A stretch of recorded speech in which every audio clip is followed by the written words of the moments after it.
क्या ये बजट सरकार रिपीट कराने वाला है? सीएम ने जनता को होने वाले फायदे गिनाए। यहां जाने गहलोत को क्या फायदा होगा। नमस्कार, मैं हूं आपके साथ अनुष्का और आप देख रहे हैं हमारा राजस्थान न्यूज चैनल। आज की बड़ी खबर देखने से पहले आप इस वीडियो को लाइक कर कमेंट बॉक्स में अपने जिले का नाम जरूर लिखें और राजस्थान की तमाम बड़ी खबरें सबसे पहले देखने के लिए चैनल को सब्सक्राइब कर बेल आइकन जरूर दबाएं। मुख्यमंत्री अशोक गहलोत ने अपनी इस सरकार का आखिरी बजट पेश कर दिया है। बजट में जिस तरह से फ्री योजनाओं की बौछार की गई है, उससे साफ है कि मुख्यमंत्री ने बजट के जरिए चुनावी फायदे ढूंढने की कोशिश की है। बजट की थीम थी बचत, राहत और बढ़त। ये कितनी मिली? 20 सवालों से समझिए इस बजट से कैसे आपको फायदा पहुंचाकर कांग्रेस सरकार अपने फायदे ढूंढने की कोशिश कर रही है। राजस्थान के आम आदमी के लिए बजट कैसा है? हर बार चुनाव के वक्त लोक लुभावन बजट आता है। इस बार के बजट को मन भावन कह सकते हैं। लोक लुभावन और मन भावन में सिर्फ इतना अंतर है कि लोक लुभावन इनडायरेक्ट, अप्रत्यक्ष रूप से लाभ दिखता है, मन भावन में डायरेक्ट राहत दिखती है। बजट में इस बार सभी वर्गों को सीधा हिट किया गया है, भले किसान हो या युवा या फिर महिलाएं, यानी सभी के मन को लुभाने वाला। बजट में सबसे ज्यादा किसको फोकस किया गया है? बजट में मुख्यमंत्री अशोक गहलोत ने इस बार हर वर्ग पर फोकस किया है, चाहे जरूरतमंद परिवार हो या एक मिडिल क्लास फैमिली, युवा हो या बुजुर्ग, कुछ ना कुछ घोषणाएं सबके लिए की हैं। बजट की थीम थी बचत, राहत और बढ़त। क्या बजट इस थीम पर खरा उतरा? महिलाओं को आधी कीमत में रोडवेज में यात्रा, आटे के साथ साथ फूड पैकेट, 500 रुपए में सिलेंडर जैसी योजनाओं से मिडिल क्लास के लोगों के खर्चों को कुछ कम करके राहत देने की कोशिश की गई है। इससे प्रदेश कैसे आगे बढ़ेगा, इसे लेकर कोई स्पष्ट और सीधी लाइन नहीं दिखती है। पहले के चुनावी वक्त के आखिरी बजट और इसमें क्या अंतर है? इस बार काफी कुछ अलग है। कई योजनाओं में तत्काल फायदा दिया गया है ताकि जल्दी ग्राउंड पर फायदा दिखने लगे। जैसे 100 यूनिट तक फ्री बिजली की घोषणा की गई है। इसका सीधा फायदा आम आदमी को कुछ महीनों में ही मिलने लगेगा। अभी 50 यूनिट बिजली फ्री है। चिरंजीवी योजना में अब 25 लाख तक का इलाज फ्री हो जाएगा। इसमें भी सरकार को सिर्फ आदेश जारी करने हैं। फ्लैट्स के लिए नल कलेक्शन, मिड डे मील में दूध जैसे काम भी सरकार कर सकती है। क्या बजट में की गई सभी घोषणाओं को सरकार इतने बचे कार्यकाल में पूरा कर लेगी? नहीं, ये संभव नहीं दिख रहा है, क्योंकि करीब 8 महीने बाद चुनाव है। 6 से 7 महीने में आचार संहिता लग जाएगी। हमारा बजट का सिस्टम ही ऐसा है कि आधा साल बीतने तक काम नहीं हो सकता। अगर सरकार रिपीट होती है तो इसकी गुंजाइश बन सकती है, साथ ही गहलोत सीएम बने तभी इसकी गुंजाइश बन सकती है। अन्यथा नई सरकार आएगी तो वो पुरानी सरकार की योजनाओं को बजट दे, ये मुमकिन नहीं है। कई घोषणाएं सरकार के आखिरी 6 महीने के कार्यकाल की समीक्षा के दायरे में भी आएंगी। क्या राजस्थान में सरकार रिपीट होगी?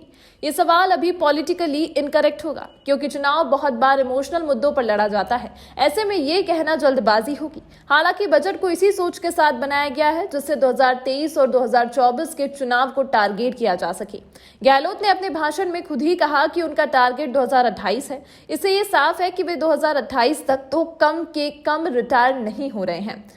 डिजिटल के साथ बातचीत में पहले भी वे बता चुके हैं। राजस्थान में पिछले कुछ सालों से जो सरकार बदलने का ट्रेंड बना हुआ है, इसको तोड़ने के लिए गहलोत बजट के बाद पूरी ताकत जरूर लगाएंगे। वर्ष 1993 से देखें तो पूर्व मुख्यमंत्री भैरों सिंह शेखावत की सरकार से अब तक लगातार सरकारें हर 5 साल में बदली हैं। पिछले 40 सालों का इतिहास गवाह है कि बजट के भरोसे तो सरकार रिपीट करने का दावा नहीं किया जा सकता। मेरे हिसाब से ये बजट मन भावन है। लोक भवन तो सुना था, लेकिन मन भावन तो पहली बार सुन रहा हूँ मैं। लोक लुभावन की बातें हमेशा की जाती है और लोक लुभावन और मन भावन में बहुत ज्यादा अंतर नहीं है। लेकिन लोक लुभावन वो बजट होता है जिसमें इनडायरेक्टली बात की जाती है, इनडायरेक्टली फायदा पहुंचाया जाता है। और मन भावन होता है वो जिसमें मुझे सीधी राहत दिखती है। तो गहलोत ने इस बार जो बजट दिया है उसमें सभी वर्गों को डायरेक्ट हिट किया है। मतलब भले वो किसान हो, युवा हो, जो भी वर्ग है उनको डायरेक्ट हिट करने की कोशिश की है। अच्छा, तो ये कैसे और कौन से वर्ग को टारगेट करेगा? अगर आप देखेंगे तो आम उपभोक्ताओं को उसमें टारगेट करने की कोशिश की गई, जिसमें 50 से सीधे 100 यूनिट बिजली फ्री मिलेगी। तो आप मानिए बहुत सारे जो लोग हैं जिनके 600 या 1000 रुपये का बिल आता है, वो बिल्कुल अब लगभग फ्री हो जाएगा। अगर मैं युवाओं की बात करूं तो भर्ती परीक्षाओं के जो उनकी जो फीस भरी जाती थी, जो फॉर्म की फीस होती थी, वो लगभग फ्री हो गई है। तो बहुत सारी जो इसमें घोषणाएं हैं जिसमें सीधी की गई है, किसानों को 2000 यूनिट तक बिजली फ्री मिलेगी। बजट की थीम थी बजट, राहत, बचत। जी, इसको कैसे देखते हैं सर? इसमें जो मैं बात कर रहा था मन भावन की, वो उसी से सीधा सीधा सा कनेक्शन है कि कोशिश की गई कि किसानों के पैसों के बिजली का बिल है तो वो कम हो जाए या ख़त्म हो जाए। मतलब अगर 2000 यूनिट है तो बहुत बड़ी बात है, तो उसकी सीधी सीधी बचत हो रही है। स्टूडेंट हैं तो उनको 75 किलोमीटर तक जो यात्रा है वह फ्री है, तो वो फ़ायदा हो रहा है सीधा सीधा। अगर आप देखोगे कि महिलाओं को है तो उनके लिए बहुत सारी योजना है, तो बहुत सारी तरीके से इसमें जो बचत, राहत और जो बढ़त है उसकी कोशिश की गई है। क्या बजट में की गई घोषणाओं को सरकार इतने बचे कार्यकाल में पूरी कर पाएगी सर? ये संभव नहीं दिख रहा किसी भी हालत में, क्योंकि मुश्किल से 8 महीने बचे हैं और 6 से 7 महीने आचार संहिता लग जाएगी।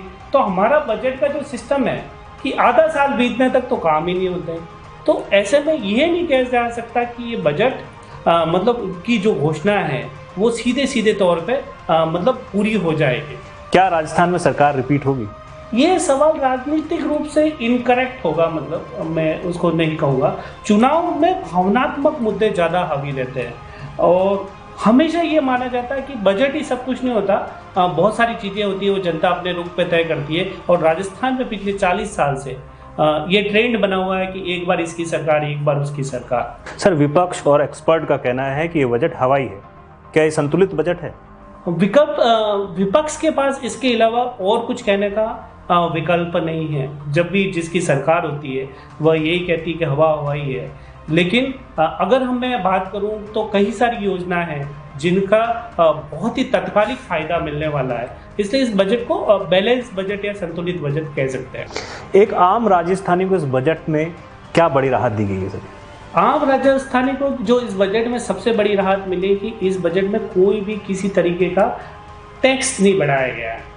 मतलब काफ़ी कुछ सस्ता हुआ है लेकिन महंगा कुछ भी नहीं हुआ है। सर, अब सवाल ये उठता है कि ये जो बजट पेश हुआ, आपका कहना है कि सभी वर्गों को फोकस किया गया है, बजट में किस वर्ग को सबसे ज़्यादा निराश कौन सा वर्ग हुआ है इस बजट में? राजस्थान के जो सबसे बड़ी मांग लगातार बनी हुई थी जिले बनाने की और संभाग बनाने की मांग। जी सर। और कुछ एक विधायक ने तो चप्पल तक पहनने छोड़ रखे हैं, तो ऐसे कई जिलों के लोग हैं जिनको जिले बनाने की मांग थी, संभाग बनाने की मांग थी, वो मांग पूरी नहीं हुई, तो वो बहुत बड़ी निराशा लोगों को हुई है।